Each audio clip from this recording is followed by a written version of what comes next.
नमस्कार दोस्तों। मेरा नाम सुनील कुमार। मैं आपका स्वागत करता हूं आपके अपने डिजिटल लर्निंग प्लेटफॉर्म कामयाब इंडियन एकेडमी पे। तो अपने जो साइकोलॉजी का टॉपिक चल रहा है उसमें जीन प्याजे से संबंधित बातें चल रही है। और जीन प्याजे से संबंधित बातों में अपन ने जीन प्याजे से संबंधित विकास की अवस्थाओं की बात की है। और विकास की अवस्थाओं में अपन ने कौन कौन सी विकास की अवस्थाएं पढ़ी? चार विकास की अवस्थाएं पढ़ी। तो कौन कौन सी विकास की अवस्था है? चार। पहली अवस्था इंद्रिय गामक अवस्था, या फिर इसे इंद्रिय गामक अवस्था को दूसरा नाम क्या है, इंग्लिश में क्या बोलेंगे इसे? Sensory motor stage. Sensory motor stage. दूसरी अवस्था है, इसका समय क्या बताया है? 0 से 2 वर्ष का इसका समय बताया है सेंसोरी मोटर स्टेज का। साथ में दूसरी अवस्था अपन ने क्या पढ़ी इसकी? पूर्व संक्रियात्मक अवस्था। पूर्व संक्रियात्मक अवस्था का समय क्या बताया? 2 से 7 वर्ष, और इसकी विशेषताओं की अपन ने बात की। फिर उसके बाद में नेक्स्ट अवस्था कौन सी आती है?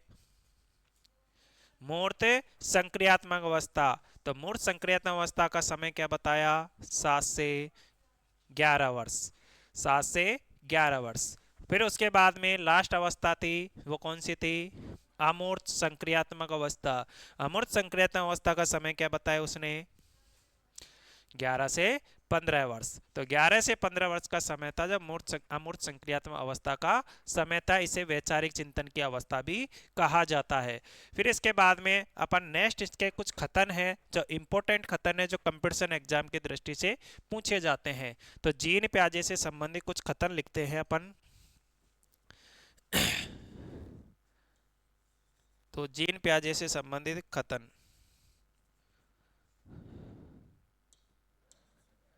जीन प्याजे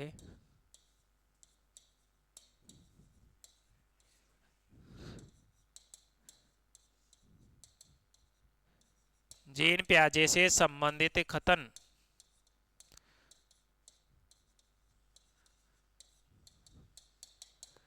इसमें देखो फर्स्ट कथन है इनका, जो पॉपुलर कथन है, जो पूछा जाता है कि बालक होता है जो अपने वातावरण के साथ संबंध स्थापित करता है। बालक क्या करता है? अपने वातावरण के साथ संबंध स्थापित करता है और समझ विकसित करता है। संबंध स्थापित करता है जो किसके साथ करता है? संबंध तो किसके साथ स्थापित करता है? वातावरण के साथ में। साथ में इसके साथ क्या करता है? समझ भी क्या करता है? विकसित करता है। तो ये बात किसने बोली है? जीन प्याजे ने बोली है। यानी बच्चे अपने वातावरण के साथ संबंध और समझ विकसित करते हैं, उसी के साथ उनके ज्ञान का क्या होता है? निर्माण होता है। ज्ञान का क्या होता है? सृजनकर्ता होते हैं। तो इसके ये कथन है जो पूछा गया है एक तो। और इसी कथन को थोड़ा सा मॉडिफाई करके और बताया गया इसी कथन को। उसमें भी यही बात बोली है, बच्चे दुनिया के बारे में अपनी समझ विकसित करते हैं। साथ में समझ विकसित करने के साथ में जो सीखते हैं, उस सीखने का मतलब होता है ज्ञान का निर्माण करना होता है। सीखने का मतलब क्या होता है? ज्ञान का निर्माण करना होता है। यानी कि बच्चे अपने दुनिया के बारे में समझ विकसित करते हैं। दुनिया के बारे में क्या करते हैं? अब वातावरण की जगह शब्द क्या यूज कर लिया? दुनिया शब्द यूज कर लिया। बच्चे क्या करते हैं? दुनिया के बारे में अपनी क्या करते हैं? समझ विकसित करते हैं। और साथ में जो ज्ञान का निर्माण करता होते हैं, जो ज्ञान का सृजन करता होते हैं, उसी से इसका मतलब है, सीखने का मतलब है ज्ञान का निर्माण करना। इसने बताया है। किसने बताया? जीन प्याजे ने बताया। और भी कथन है इसके, जो इंपॉर्टेंट कथन जो पूछे जाते हैं कि संज्ञानात्मक विकास प्रकृति और मानव बुद्धि के विकास के बारे में व्यापक सिद्धांत है। संज्ञानात्मक जो विकास का जो सिद्धांत है, ये प्रकृति और मानव बुद्धि, प्रकृति और मानव बुद्धि, प्रकृति और मानव बुद्धि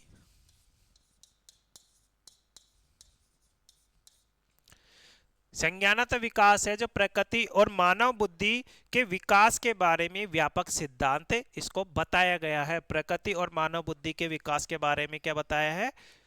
एक प्रमुख सिद्धांत इसके रूप में विकसित हुआ है। ये किसका कथन है? जीन प्याजे का कथन। प्रकृति का मतलब देखो अभी एक दूसरे से रिलेट हो रहा है। यहाँ पे वातावरण शब्द यूज कर लिया। वातावरण में क्या रहता है? दुनिया रहती है। तो दुनिया के बारे में एक शब्द यूज कर लिया, मतलब कि उसी कथन को थोड़ा सा मॉडिफाई करके कह रहा है ये। वातावरण या दुनिया की जगह प्रकृति शब्द यूज कर लिया। बात किसकी हो रही है? अपने मस्तिष्क की, संज्ञानात्मक विकास की, यानी मानव बुद्धि की बात हो रही है, जिसका निर्माण ही बालक क्या उसका क्या हो रहा है? निर्माण हो रहा है, उसके प्रति क्या हो रही है? उसकी समझ विकसित हो रही है। तो ये कथन किसके हैं? जीन पियाजे से संबंधित कथन है। एक कथन ये पूछा गया कि बच्चे अपनी वृद्धि और विकास हेतु कठोर अध्ययन करता है, ये भी कथन किसका है? जीन पियाजे का।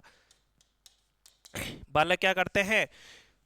अपनी वृद्धि व विकास हेतु कठोर अध्ययन करते हैं, ये कथन किसका है? जीन पियाजे का। वृद्धि और विकास हेतु कठोर क्या करते हैं? अध्ययन करते हैं। तो कठोर अध्ययन करने की जो बात कही है वो भी किसने की है? जीन पियाजे ने की है।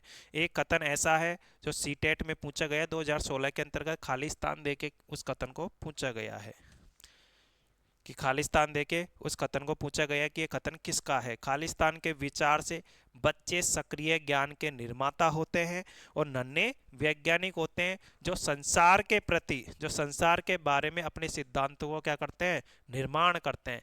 ये कथन किसका? अब देखो ये कथन एक दूसरे से रिलेटेड हो रहे कि नहीं हो रहे? बालक क्या होते हैं? सक्रिय ज्ञान के निर्माता होते हैं, और जो सक्रिय ज्ञान के निर्माता होते हैं तथा नन्हे वैज्ञानिक होते हैं। अब वो कथन को थोड़ा सा मॉडिफाई कर दिया और बार बार उन्हीं कथनों को बार बार पूछा जा रहा है। तो ये कथन क्या है? इंपॉर्टेंट है, और जो संसार के बारे में अपने सिद्धांत या अपने विचारों का क्या करते हैं? निर्माण करते हैं। वही चीजों को उल्टा सीधा करके पूछ रहा है ये बार बार इन कथनों को। साथ में और भी बातें हैं, जैसे संज्ञानात्मक विकास का अर्थ भी एक बार पूछा गया है। संज्ञानात्मक विकास का अर्थ क्या है? इसका मतलब है अभियोग्यताओं का विकास करना। कि संज्ञानात्मक विकास का अर्थ क्या है?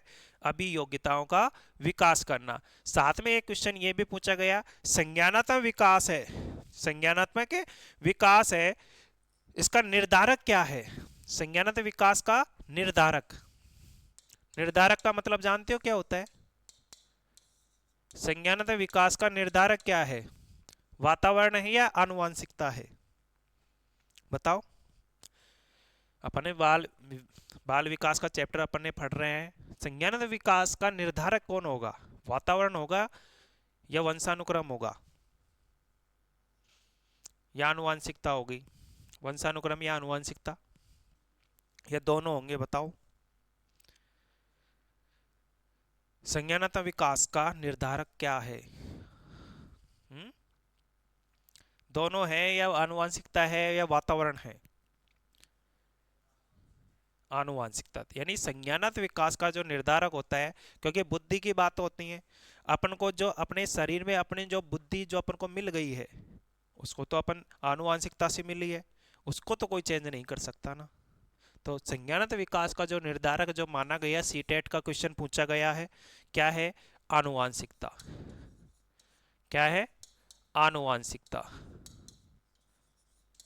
आनुवांशिकता संज्ञानात्मक विकास का क्या है? निर्धारक है। ये जीन पियाजे का ये कथन है जो भी कंपटीशन में पूछा गया। जीन पियाजे की एक और बात है जो हरियाणा टेट में पूछी गई कथन है। जो पूछा गया कथन क्या था?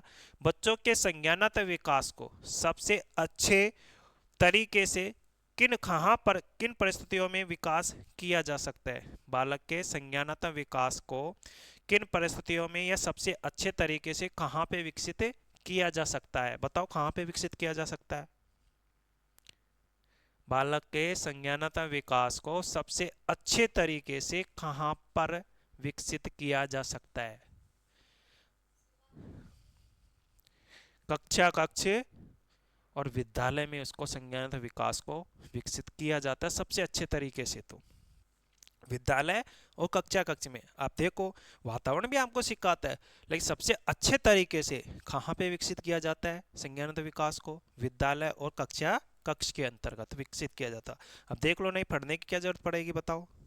वातावरण में तो वैसे सारी चीजें हैं, लेकिन अपन उस ज्ञान को एक्सेप्ट नहीं कर पाते, अच्छे से सीख नहीं पाते हैं। उसके लिए अपन कहाँ जाना पड़ेगा? विद्यालय में।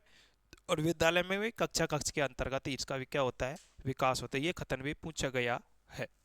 ठीक है, तो इन कथनों को अपन लिखते हैं एक एक करके, फिर इनके कुछ कुछ पॉइंट ऐसे हैं जिनको अपन को सीखना है, समझना है, जैसे स्कीमा क्या होती है, स्कीम क्या होती है, संगठन क्या होता है आत्मसातीकरण क्या होता है, समायोजन क्या होता है। ये छोटे छोटे कंसेप्ट वो भी जीन प्याजे से संबंधित है, और वहां से भी क्या होता है, क्वेश्चन उठता है, तो उनकी भी अपन बात करेंगे। तो पहले इन कथनों को अपन एक एक करके लिखते हैं। तो लिखना स्टार्ट करोगे जीन प्याजे से संबंधित कथनों की बात को।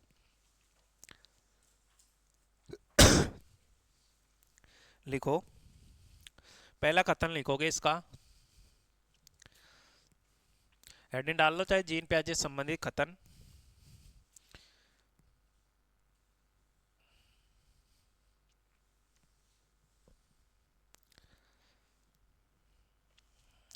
सबसे इंपॉर्टेंट पॉइंट है, यहाँ से सी टेट में पूछ लो, चाहे फर्स्ट ग्रेड पूछ लो, चाहे सेकंड ग्रेड, चाहे रीट, कोई सी भी एग्जाम है, एक न एक क्वेश्चन तो जीन प्याजे से संबंधित आएगा ही आएगा, ये ध्यान रखना।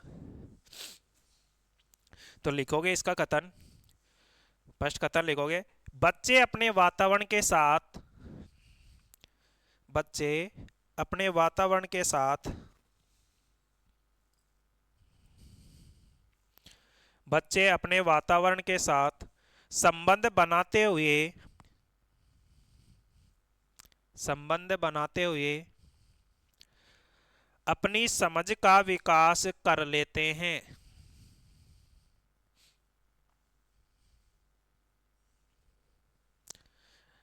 संबंध बनाते हुए अपनी समझ का विकास कर लेते हैं। तो ये कथन किसका है, जीन प्याजे का। ऊपर अपन ने हेडिंग डाल ही रखी है, ठीक है। ये इन्वर्टेड कोमा में लिखना है इस कथन को। तो ये अपना फर्स्ट कथन था, किसका, किससे संबंधित है, जीन प्याजे से संबंधित। दूसरा कथन लिखोगे इसका,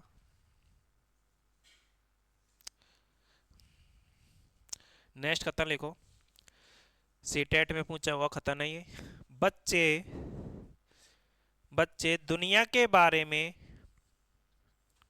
बच्चे दुनिया के बारे में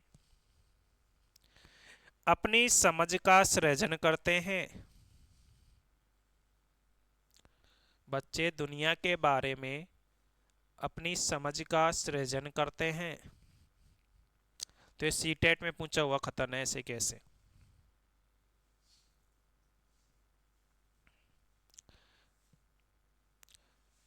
बच्चे दुनिया के बारे में अपनी समझ का सृजन करते हैं। नेक्स्ट कथन लिखोगे, ये छत्तीसगढ़ टेट में पूछा गया कथन है, लिखो, सीखने का मतलब है, सीखने का मतलब ज्ञान का निर्माण करना है। सीखने का मतलब ज्ञान का निर्माण करना है।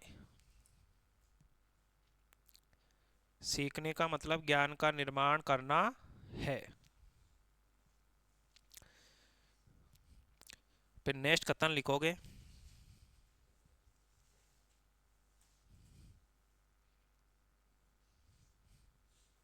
लिखोगे संज्ञानात्मक विकास, संज्ञानात्मक विकास प्रकृति और मानव बुद्धि के विकास के बारे में, संज्ञानात्मक विकास प्रकृति और मानव बुद्धि के विकास के बारे में व्यापक सिद्धांत है। संज्ञानात्मक विकास प्रकृति और मानव बुद्धि के विकास के बारे में व्यापक सिद्धांत है। व्यापक सिद्धांत है। फिर नेक्स्ट कथन, ये भी सी टेट में पूछा हुआ कथन है, लिखोगे बच्चे अपनी बुद्धि, बच्चे अपनी वृद्धि एवं विकास हेतु, बच्चे अपनी वृद्धि और विकास हेतु कठोर अध्ययन करते हैं। कठोर अध्ययन करते हैं।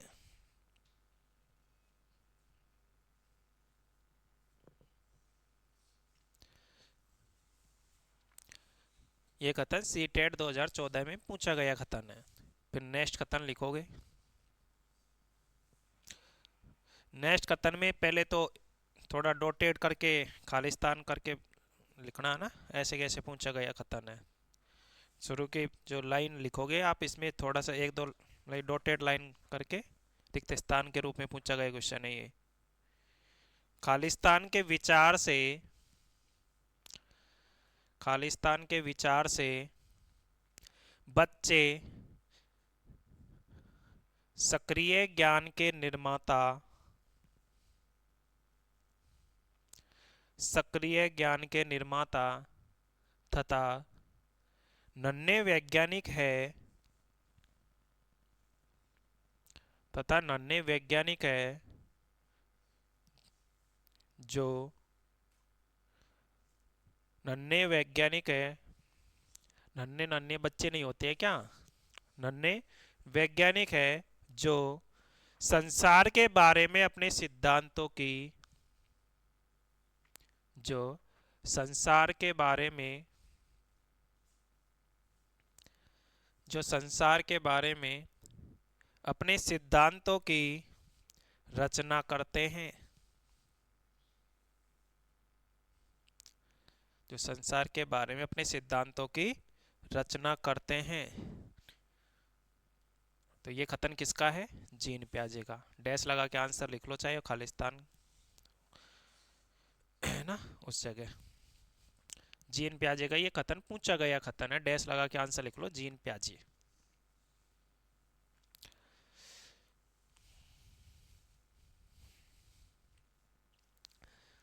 फिर नेक्स्ट पॉइंट है जिसको नोट डाल के लिखना है। नोट डाल के लिखोगे, संज्ञानात्मक विकास का अर्थ है, संज्ञानात्मक विकास का अर्थ है, ऐसे क्वेश्चन पूछा गया था ये। तो डैश लगा के इसका अर्थ क्या है लिखो, अभियोग्यताओं का विकास, अभियोग्यताओं का विकास। संज्ञानात्मक विकास का अर्थ क्या है, अभियोग्यताओं का विकास। भाई अभियोग्यता होती है जो जन्मजात होती है, एक आदमी की जो क्षमता होती है वो क्या होती है, जन्मजात होती है। अब वो जन्मजात जो क्षमता मिल गई उसे वातावरण उसको बढ़ा सकता है, ठीक है। तो संज्ञानात्मक विकास होता है जो एक तरीके से अभियोग्यताओं का क्या है, विकास है। अब नेक्स्ट क्वेश्चन पूछा गया, उसको भी नोट डाल के लिखोगे। नेक्स्ट क्वेश्चन जिसको भी नोट डाल के लिखना है, लिखो, संज्ञानात्मक विकास का निर्धारक है, संज्ञानात्मक विकास का निर्धारक है, संज्ञानात्मक विकास का निर्धारक है। तो संज्ञानात्मक विकास का निर्धारक क्या है, डैश लगा के लिखो, आनुवांशिकता। आनुवांशिकता संज्ञानात्मक विकास का निर्धारक है।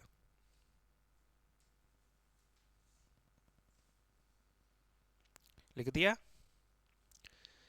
फिर इसके बाद में एक और नोट डालोगे, ये भी क्वेश्चन पूछा गया है। जो आज के जितने भी पॉइंट लिखाए हैं ना, सब पूछे गए हैं, ये ध्यान रखना किसी न किसी कंपटीशन एग्जाम के अंतर्गत। नेक्स्ट लिखोगे, बच्चे के संज्ञानात्मक विकास,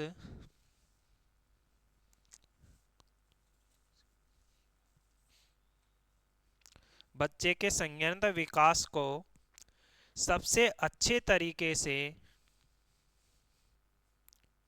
सबसे अच्छे तरीके से, सबसे अच्छे तरीके से कहाँ परिभाषित किया जा सकता है, कहाँ परिभाषित किया जा सकता है।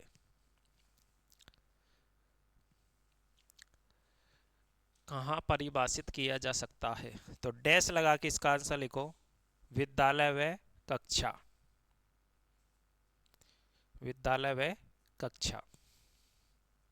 तो ये भी हरियाणा टेट 2015 में और सी टेट 2011 में पूछा गया क्वेश्चन है ये, ठीक है। तो बच्चों का जो संज्ञानात्मक विकास को सबसे अच्छे तरीके से कहाँ पर परिभाषित किया जा सकता है, कहाँ पे विकसित किया जा सकता है, विद्यालय और कक्षा कक्ष के अंतर उसको विकसित किया जा सकता है। अब देखो संज्ञानात्मक विकास से संबंधित कुछ आधारभूत अवधारणाएं हैं, उन अवधारणाओं को अपन एक एक करके समझते हैं। तो हेडिंग डालनी है संज्ञानात्मक विकास से संबंधित प्रमुख अवधारणा।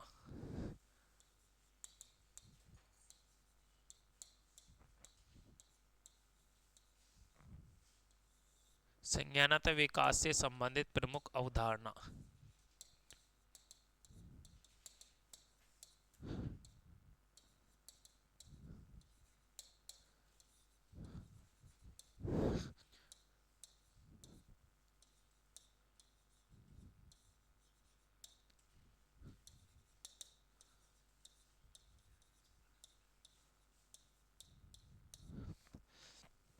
संज्ञानात्मक विकास से संबंधित प्रमुख अवधारणा। अब अवधारणा है क्या, वो देखते हैं। कौन कौन सी अवधारणाएं इससे संबंधित जो विकसित होती हैं। पहली बात आती है स्कीम।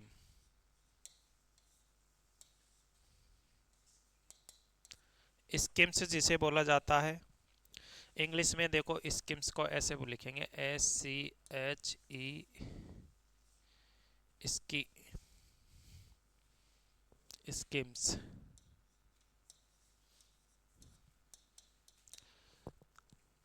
एक होता है स्कीमा। किसकी माँ? स्कीमा। इसकी काक लिख दिया क्या मैंने?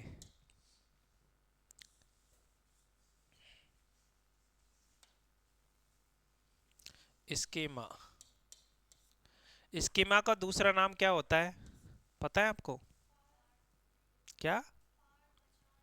नहीं, नहीं, स्कीमा होता है मतलब संगठन।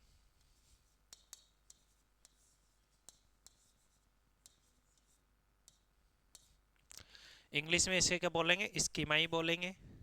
SCHMA। एक तो होता है स्कीम और एक स्कीमा। इन दो शब्दों पर समझना, छोटा छोटा ही अंतर है, बहुत माइनर अंतर है, बस समझने की कोशिश करना इसका मतलब क्या है। स्कीम क्या होती है? अपन कहते हैं ना वो स्कीम निकल आई, वो स्कीम आ गई, वो स्कीम आ गई, होते हैं कि नहीं कहते हैं कि नई नई स्कीम लेके आते हैं। और वो नई नई स्कीम क्या है?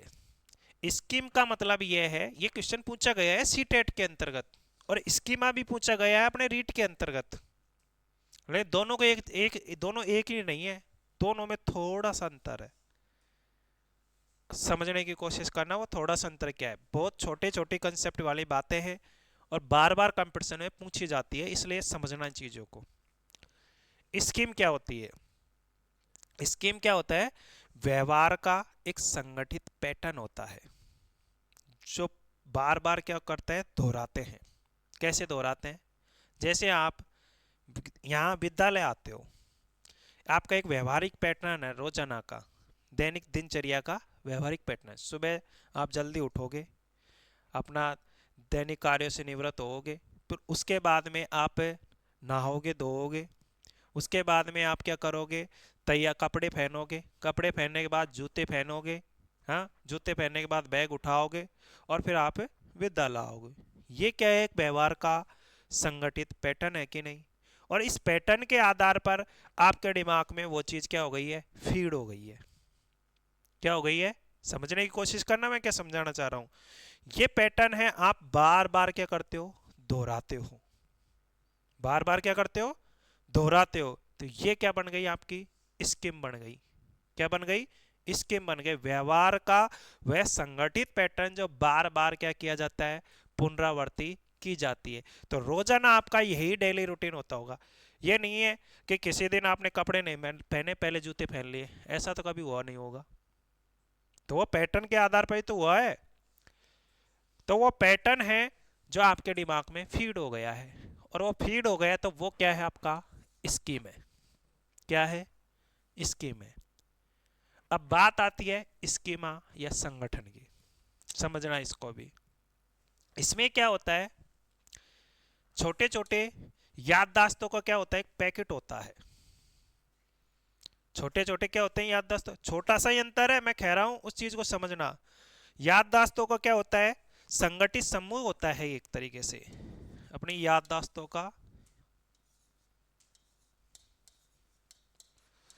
याददाश्तों का संगठित पैटर्न होता है।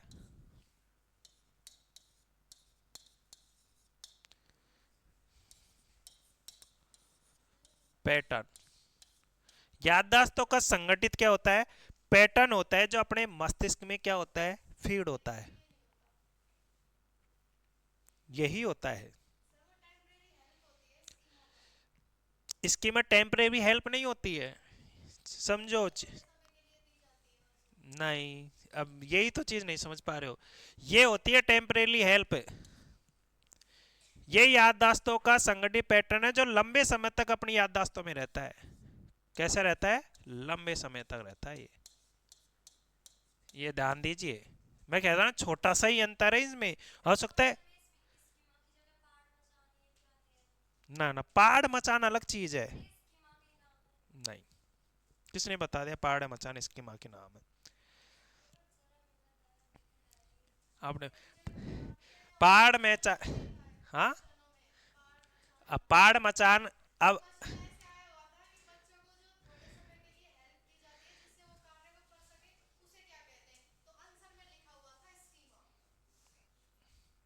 अब मैं इसके फोल्डिंग लिखा होगा उसकी जगह, थोड़े समय के लिए दी गई सहायता वो होता है इसके फोल्डिंग। उसकी बात करेंगे अपन किसके टॉपिक है, लेव वाइगोस्की के टॉपिक के अंतर्गत। अभी तो हो रहा है उल्टा सीधा हो रहा है, मेरे को पता है, इसलिए आप बोल रहे हो। आप मचान या ढांचे का मतलब होता है एक स्ट्रक्चर, मचान का मतलब होता है पहाड़, पहाड़ जिसे बोला जाता है, एक स्ट्रक्चर होता है। अब आपको पता है घर बनाते हैं, घर बनाते हैं तो एक मचान खड़ा करते हैं कि नहीं करते हैं, फंटा बल्ली लेके और उसका मचान ढांचा सा इकट्ठा करते हैं, ढांचा वो करते हैं, वो होता है मचान, वो होता है ढांचा। अभी वो बना नहीं है वो, इसके फोल्डिंग होते हैं एक कुछ समय के लिए की गई हेल्प है। जैसे एक आदमी है, एक छोटा बच्चा होता है, तैरना तैरना नहीं जानता है, उसकी बात करेंगे, ले वाइज उसकी का टॉपिक आ रहा है, इसी के अंतर्गत आएगा। उसके थोड़ा धैर्य रखो, लेकिन उन चीज़ों को मिक्स मत करो एक जगह। आपने फटराका है, अच्छी बात है, लेकिन चीज़ें उल्टी सीधी हो रही है अभी। यहाँ के पॉइंट को यहीं पे समझो, मैं समझा दूंगा उन चीज़ों को। इसके फोल्डिंग क्या होता है, इसके फोल्डिंग होता है मतलब कि आपने तैरना आप सीख रहे हो, किसी नाव से आप तैरना सीख रहे हो, मतलब कि जहाँ तक आप तैर सकते हो, मतलब आपने साइकिल चलाई होगी बचपन में, साइकिल चलाई होगी, तो पीछे से किसी ने पकड़ा होगा साइकिल को पहले, तो वो छोटे तो कुछ समय के लिए आपको क्या किया, पकड़ा पीछे को साइकिल चलाते समय, तो पीछे से पकड़ा है, वो क्या है, आपके कुछ समय के लिए की गई क्या है, हेल्प है, वो इसके फोल्डिंग है। समझो चीजों को। यहाँ पे क्या होता है, स्कीमा अपने दिमाग के अंतर्गत कोई भी याददाश्तों का संगठित पैटर्न क्या होता है, लंबे समय तक क्या होता है, समाहित हो जाता है। क्या हो जाता है, लंबे समय तक वो व्यवहार क्या होता है अपने दिमाग में स्थिर हो जाता है, वो संगठित पैटर्न अपनी याददाश्त में लंबे समय तक चलता है। ये क्या करता है, लंबे समय तक चलता है, और इसकी आधार पर ही अपनी स्कीमा बनती है, एक संरचना बनती है, एक संगठन बनता है। अब इस संगठन को या स्कीमा को कैसे कैसे आगे बढ़ाया है उसकी भी बात करते हैं। इसमें क्या होता है, स्कीम और स्कीमा दोनों में क्या होता है, अब देखो दोनों के अंतर की भी बात होगी। स्कीम और स्कीमा में समायोजन व परिवर्तन के जरिए विस्तार होता है। स्कीम और स्कीमा दोनों में क्या होता है, समायोजन के द्वारा परिवर्तन होता है। समायोजन अपन किस चीज में करेंगे, एक छोटी सी चीज मैं आपको बताता हूँ। एक होता है, पेज अलग ले लूँ क्या, इसी के अंतर्गत चल रहा है अब ये पॉइंट है ना, अनुकूलन। नाम सुना है अनुकूलन का, छोटे छोटे शब्द है लेकिन बड़े काम के हैं, और अंतर समझने की कोशिश करना। अनुकूलन, इंग्लिश में बोलेंगे इसे एडप्टेशन।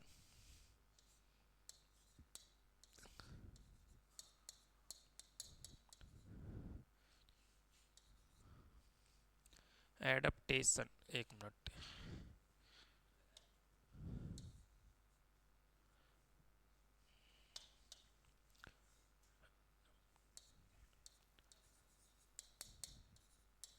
एडप्टेशन, अनुकूलन। अनुकूलन क्या होता है? ये अनुकूलन भी दो प्रकार से होता है। अनुकूलन भी कितने प्रकार से होता है? दो प्रकार से होता है।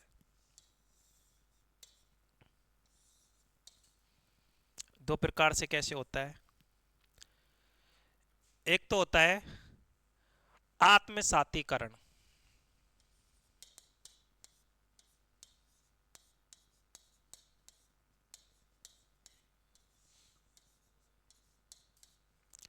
एक होता है समायोजन।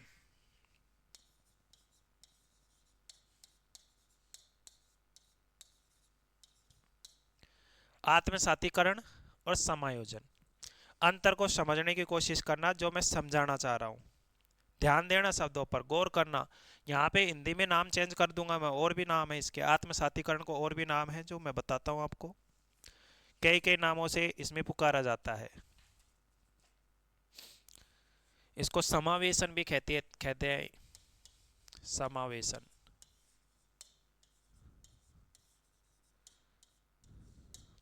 समावेशन के अलावा और भी नाम मिलता है इसका, परिपाक भी मिलता है, परिपाक। और इंग्लिश में एक ही नाम इसका मिलेगा, क्या मिलेगा इंग्लिश का नाम? एसिमिलेशन। एसिमिलेशन।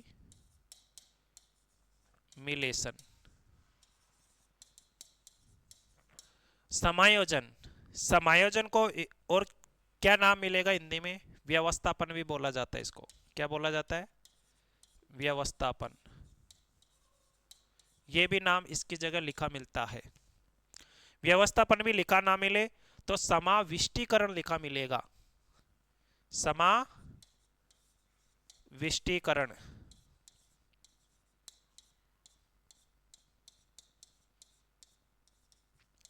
हिंदी में नाम चेंज होंगे, ध्यान रखना। समाविष्टीकरण, समाविष्टीकरण, इसको इंग्लिश में क्या बोला जाएगा? इसको तीनों तीनों की जगह एक ही शब्द लिखा मिलेगा, एकोमोडेशन। एकोमोडेशन।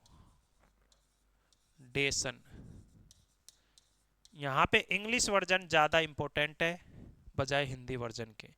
हिंदी वर्जन में अपन कंफ्यूजन हो सकते हैं, लेकिन अंग्रेजी वर्जन में कंफ्यूजन नहीं होना चाहिए। अब बात आती है पहले तो अनुकूलन क्या होता है।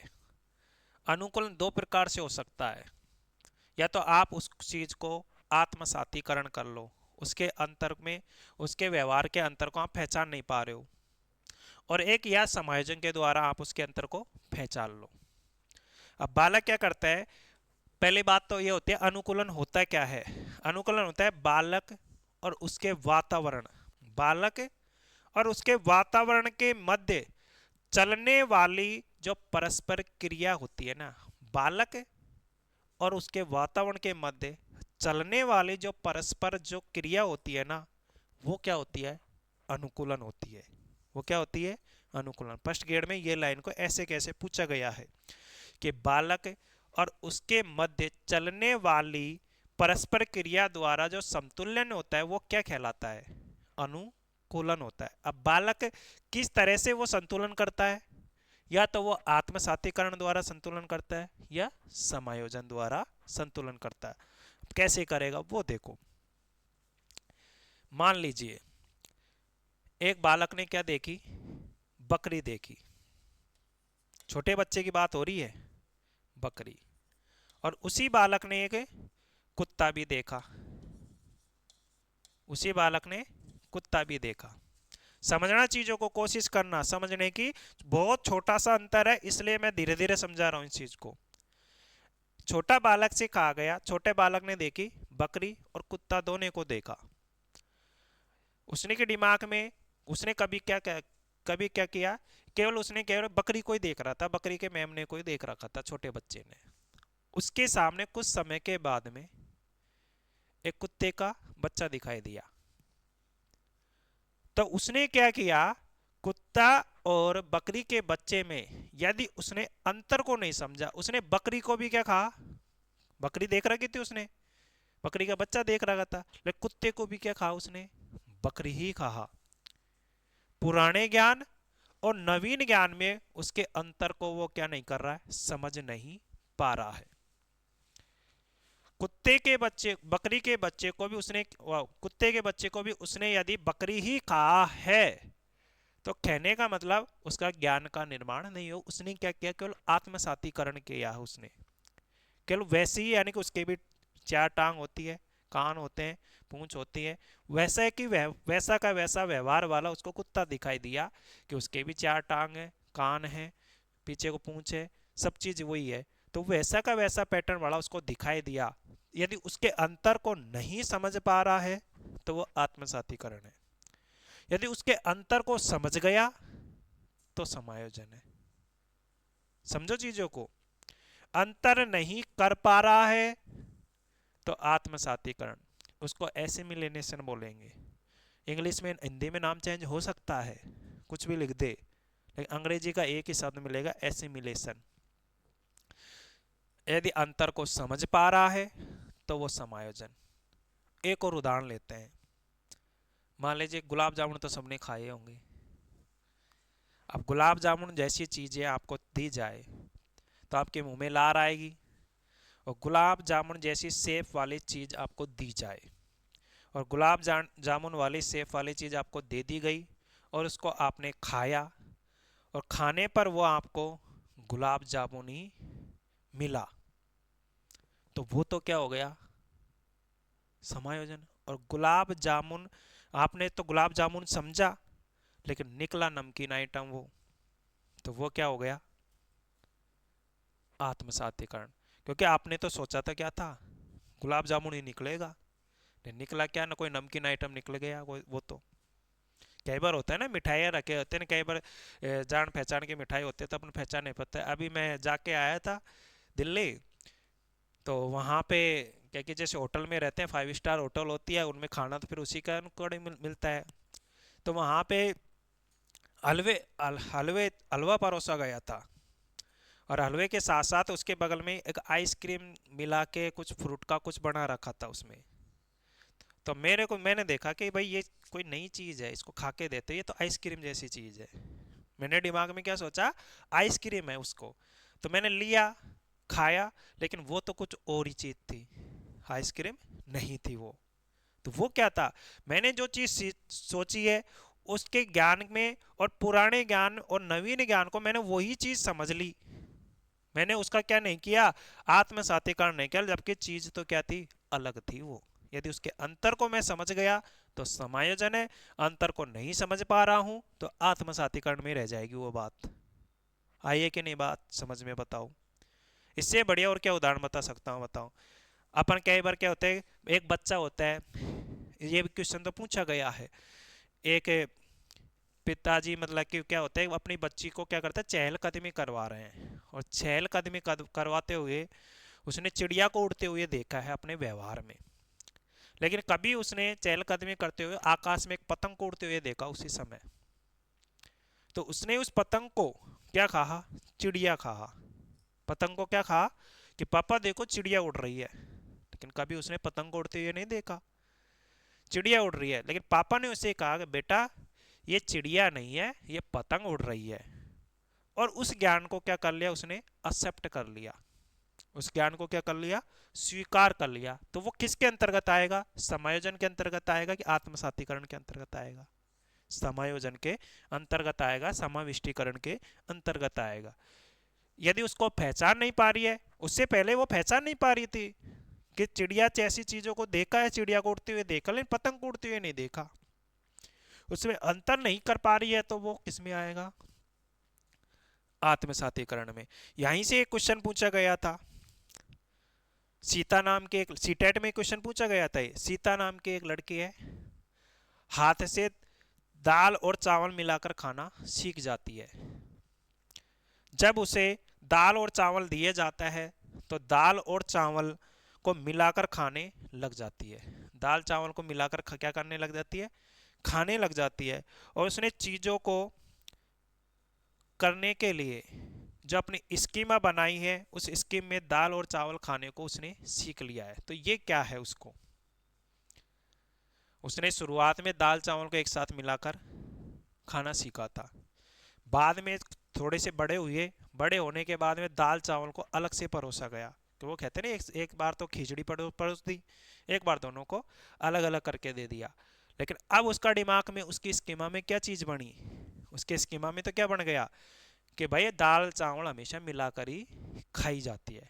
उसकी स्कीमा बन गई, उसके व्यवहार में, उसके संगठित पैटर्न में एक ही चीज बाहर से फीड हो गई कि दाल चावल हमेशा मिलाकर ही खाए जाते हैं। तो उसने दाल चावल को अलग अलग परोसा गया था, लेकिन क्या कर लिया, दोनों को मिलाकर खाना सीख लिया। तो दोनों को मिलाकर खाना सीख लिया, कहने का मतलब कि उसकी स्कीमा में दाल और चावल क्या है, ये क्वेश्चन पूछा गया है सी टेट के अंतर्गत। तो दाल चावल उसके अंतर्गत क्या है, एक तरीके से उसने अलग अलग करना भी सीख लिया, अलग अलग को एक जगह करना भी सीख लिया। तो कहने का मतलब उसे क्या बोलेंगे, ओवरऑल अनुकूलन बोलेंगे। क्या बोलेंगे, अनुकूलन उसे बोलेंगे। अनुकूलन क्या होता है, एक तरीके से समतुल्य होता है। तो ये छोटे छोटे पॉइंट है ना, काम के पॉइंट है। जब क्वेश्चन आता है तो कन्फ्यूजन होता है, मेरे को पता है क्यों होता है कन्फ्यूजन, क्योंकि ये छोटी छोटी चीज़ों में एक छोटा सा ही अंतर है, ज़्यादा बड़ा अंतर नहीं है जो दिखाई नहीं देता है अपन को, पढ़ते समय दिखाई नहीं देता है।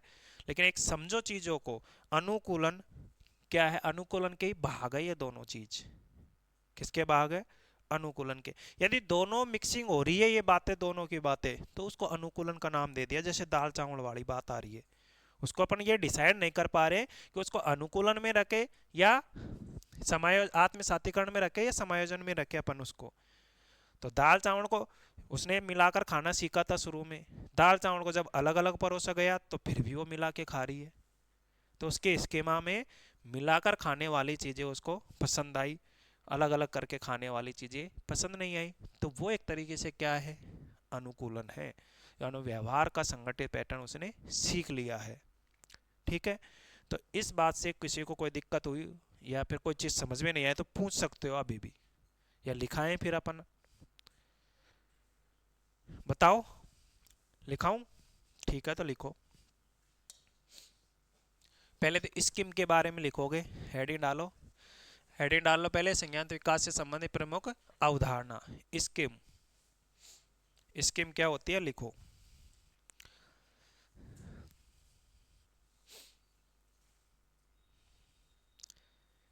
स्कीम, इंग्लिश में लिख दो इसके स्कीम की।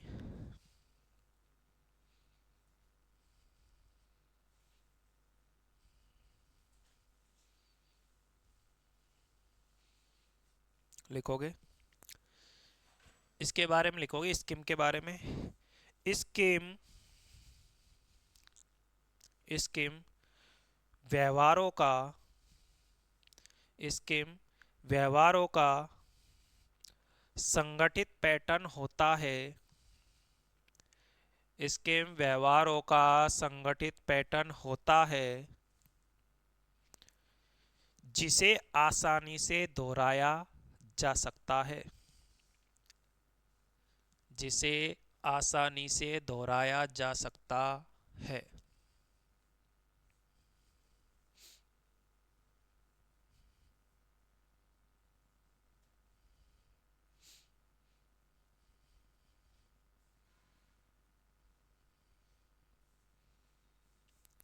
उदाहरण लिखो इसका।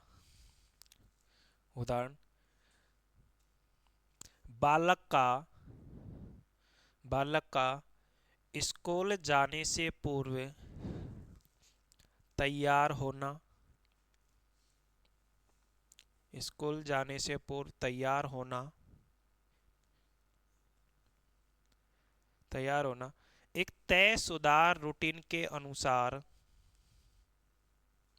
एक तयशुदा रूटीन के अनुसार होता है, एक तयशुदा रूटीन के अनुसार होता है। तो बताओ बालक स्कूल आने जाने से पूर्व तयशुदा रूटीन के अनुसार कार्य करेगा कि नहीं करेगा। अब जैसे करके लिख लो, जैसे स्कूल ड्रेस पहनना, जैसे स्कूल ड्रेस पहनना, जूते पहनना, जूते पहनना, बैग उठाना, बैग उठाना, आदि आदि उसके व्यवहार में शामिल संगठित पैटर्न है। बैग उठाना आदि उसके व्यवहार में शामिल संगठित पैटर्न है।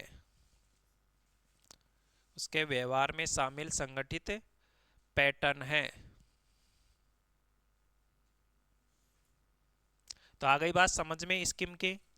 स्कीम में क्या होता है कि एक जो बालक होता है उसका संगठित पैटर्न होता है, उसके व्यवहार में वो क्या होता है, वो दोहराता है उस व्यवहार को, बार बार डेली रूटीन में वो बातें आएगी है। तो ये क्या है, स्कीम है। अब लिखो स्कीमा, यह ब्रैकेट में संगठन शब्द भी लिखा मिल सकता है और इंग्लिश में शब्द लिखा मिलेगा स्कीमा।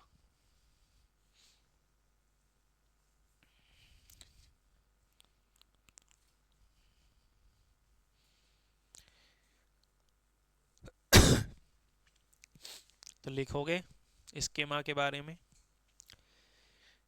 किसी विषय पर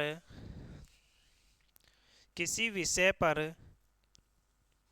किसी विषय पर ज्ञान का संगठित समूह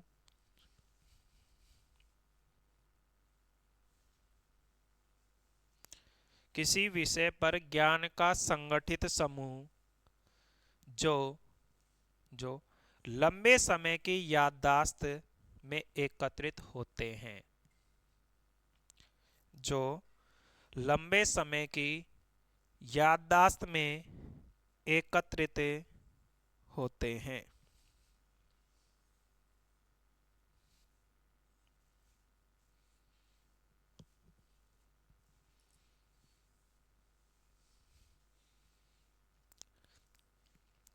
ये पॉइंट तो क्या है कि रीट 2017 के अंतर्गत ऐसे कैसे लिखा गया था और इसके बारे में ऑप्शन क्या था, स्कीमा या संगठन आंसर दे रखा था उसके ऑप्शन के अकॉर्डिंग।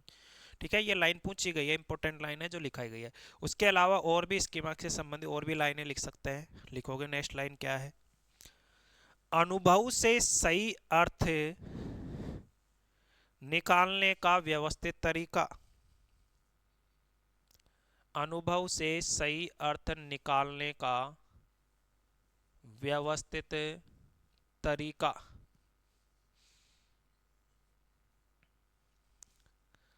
अनुभव से सही अर्थ निकालने का व्यवस्थित तरीका।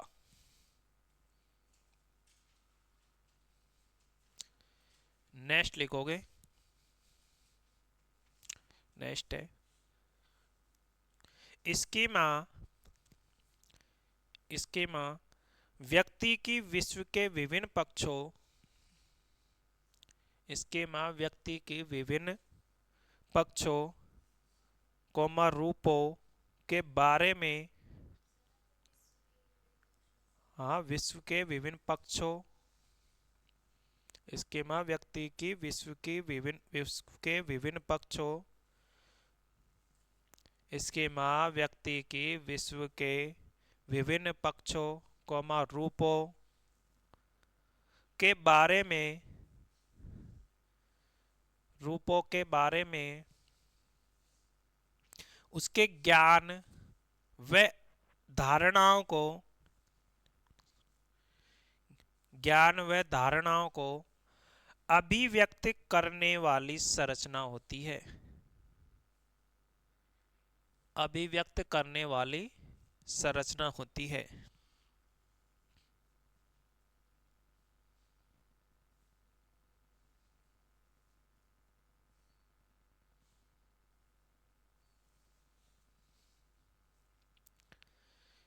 नेक्स्ट पॉइंट लिखोगे, स्कीम व स्कीमा में, स्कीम व स्कीमा में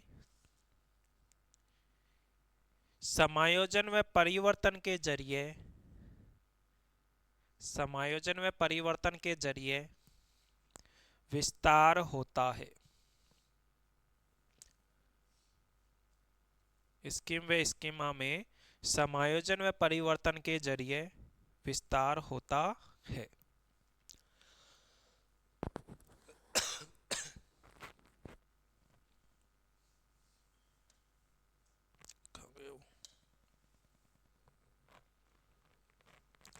लिख लिया।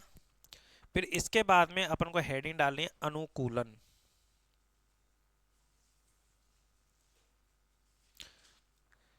इंग्लिश में लिखना है अनुकूलन का एडप्टेशन।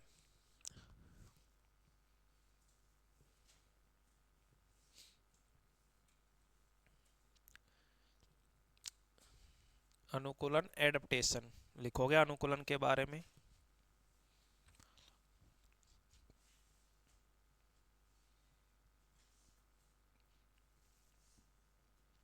लिखो बालक एवं उसके वातावरण, बालक एवं उसके वातावरण, बालक एवं उसके वातावरण के साथ सीधे पारस्परिक क्रिया, सीधे पारस्परिक क्रिया प्रतिक्रिया द्वारा, सीधे पारस्परिक क्रिया प्रतिक्रिया द्वारा योजना निर्माण कर लेना ही, योजना निर्माण कर लेना ही अनुकूलन है।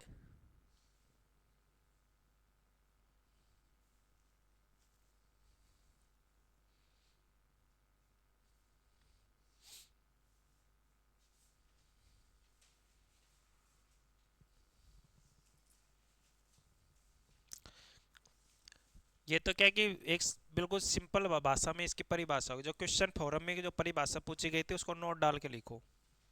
अनुकूलन से संबंधित जो क्वेश्चन फोरम में पूछी गई थी देखो, बालक एवं उसके वातावरण, बालक एवं उसके वातावरण के मध्य चलने वाली परस्पर क्रिया, के मध्य चलने वाली परस्पर क्रिया द्वारा समतुल्यन,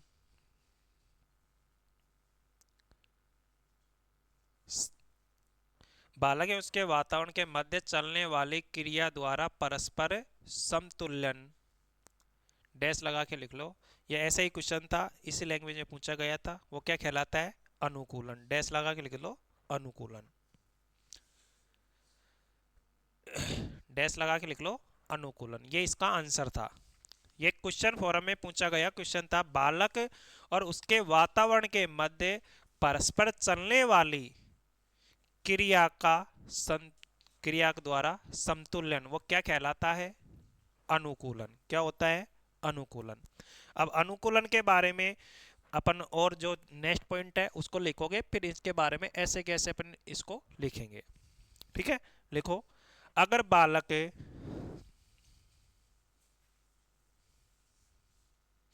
अगर बालक नवीन वस्तुओं को, अगर बालक नवीन वस्तुओं को नहीं समझ पाता है,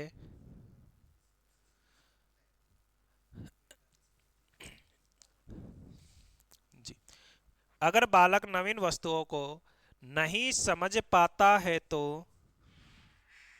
नहीं समझ पाता है तो वह अनुकूलन करता है, वह अनुकूलन करता है,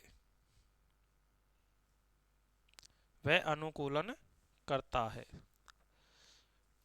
अब लिखोगे अनुकूलन के प्रकार,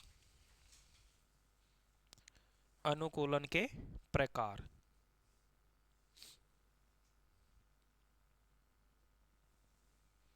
तो अनुकूलन के दो प्रकार हैं, यानी कि उसके वो कौन वस्तुओं को नहीं समझ पाता है तो वह अनुकूलन करता है। तो अनुकूलन करता कैसे है, उसके दो प्रकार दे रखे हैं।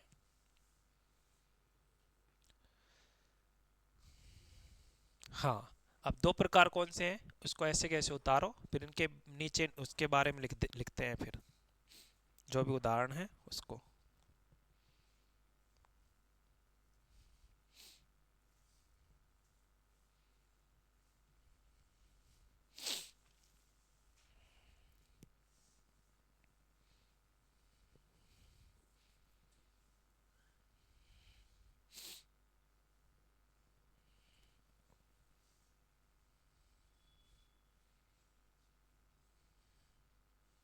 इंग्लिश जरूर लिखना, इसकी ध्यान रखना।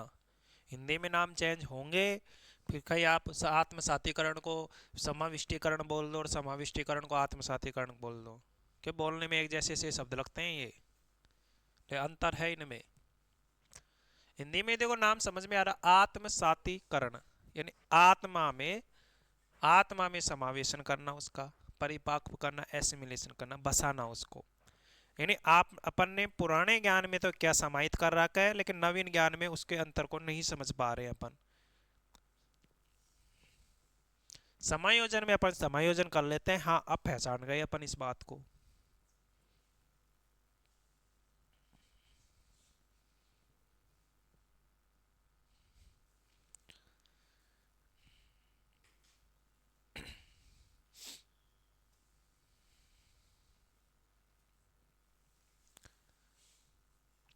तो आत्मसातीकरण के बारे में लिखोगे, पहला पॉइंट लिखोगे आत्मसातीकरण के बारे में।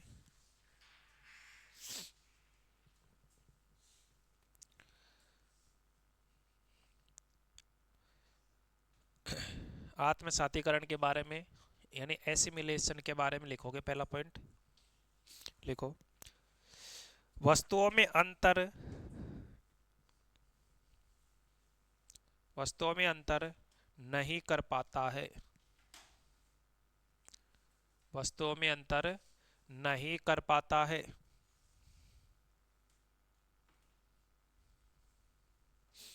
उदाहरण लिखोगे इसका, उदाहरण, कुत्ते व बकरी के बच्चे को, कुत्ते व बकरी के बच्चे को एक ही समझ लेना।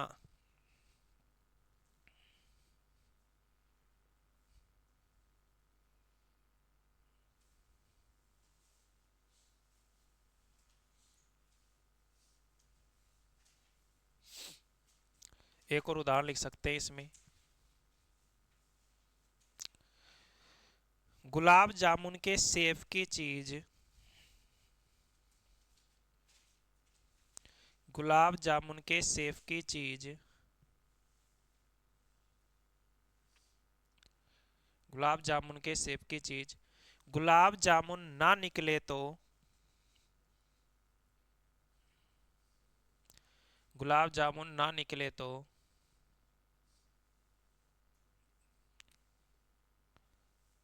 गुलाब जामुन ना निकले तो गुलाब जामुन ना निकले तो आत्मसातीकरण है, आत्मसातीकरण है। अब यहां नीचे, अब इन दोनों उदाहरणों का मतलब क्या है, यानी नया ज्ञान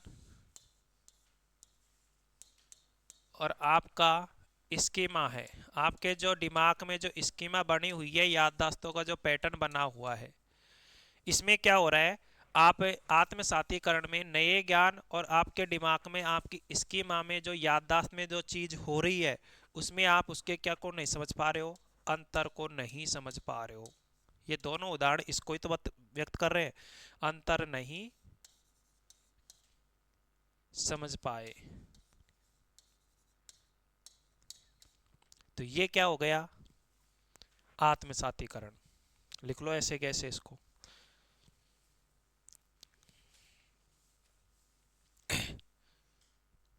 यानी कुत्ते और बकरी के बच्चे को एक ही समझ लेना, जबकि दोनों में क्या है, अंतर है। तो ये एसिमिलेशन है, ठीक है, लिख लिया इसको।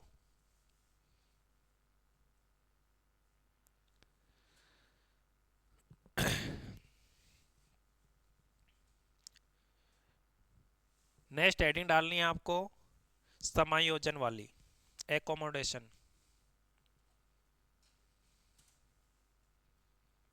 एकोमोडोशन। एकोमोडेशन के बारे में लिखोगे, पहला पॉइंट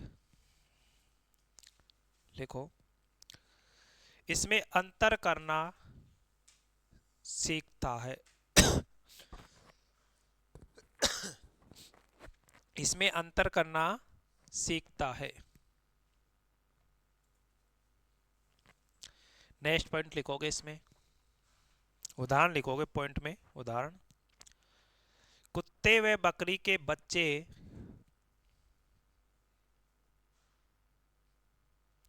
कुत्ते व बकरी के बच्चे के प्रति के प्रति धारणा बदल गई है तो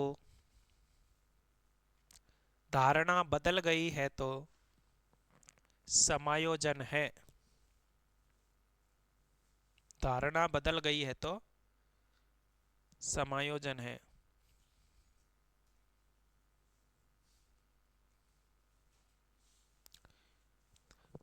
अब इसी में देखो, इस पैटर्न को ऐसे कैसे लिख सकते हैं, नए ज्ञान और स्कीमा में क्या कर गया, इसका काट देना, अंतर को क्या कर गया, समझ गया। नए ज्ञान और उसकी स्कीमा में जो चीज बसी हुई थी उसमें क्या कर लिया, अंतर को समझ लेना, वो क्या है, समायोजन है। ऐसे कैसे लिख लो, और इस नहीं को काट दो, इसमें से नहीं को हटा दो। तो दोनों की बात समझ में आ गई। आत्मसातीकरण क्या होता है, समायोजन क्या होता है। आत्मसातीकरण में तो अंतर को नहीं समझ पाता है, जबकि समायोजन में अंतर को समझ जाता है, बालक उसके व्यवहार को पहचान जाता है। ठीक है।